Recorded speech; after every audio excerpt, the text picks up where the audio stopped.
Well, one sector to keep an eye out for on the back of renewed recovery, renewed demand, as well as increasing prices is a sector that we don't talk about too often. It's the paper sector that we are talking about.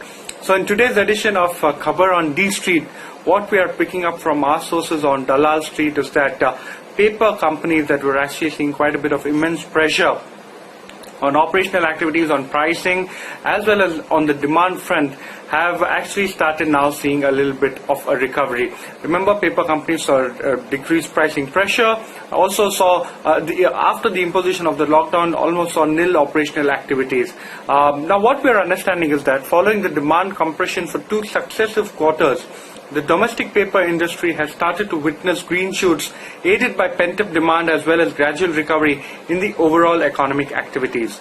Our sources tell us that dealers have been intimated of price hikes by various paper producers.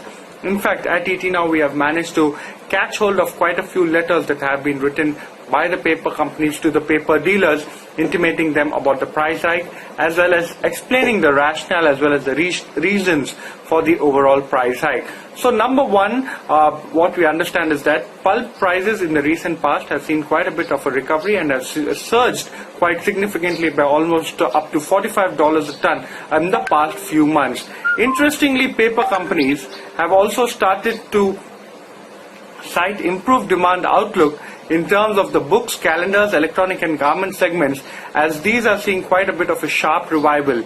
Now what is actually happening is that, remember, the narrative for paper companies was that reduced demand as far as China is concerned, so reduced dependency on China. The other thing was that the overall ban on plastic was expected to revive the sentiment as far as paper was concerned. And also now going forward, what is actually likely to happen is that there is going to be a complete ban as far as importing of lower grade material of paper is concerned in China. So all of this is going to ensure that pulp prices for the paper industry would continue to remain quite high.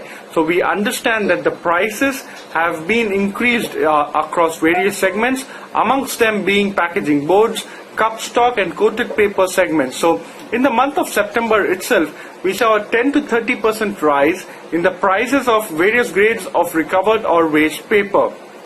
So now, the other important segment is that paper that is used for packaging, given the fact that there is so much of e-commerce demand for that particular segment, that too has seen improved demand traction. So paper companies are now citing global favorable environment, and especially important and big companies in the paper industry across US as well as Europe have started increasing the prices of various grades of paper, and this again is seeing a bit of a domino effect amongst Indian companies.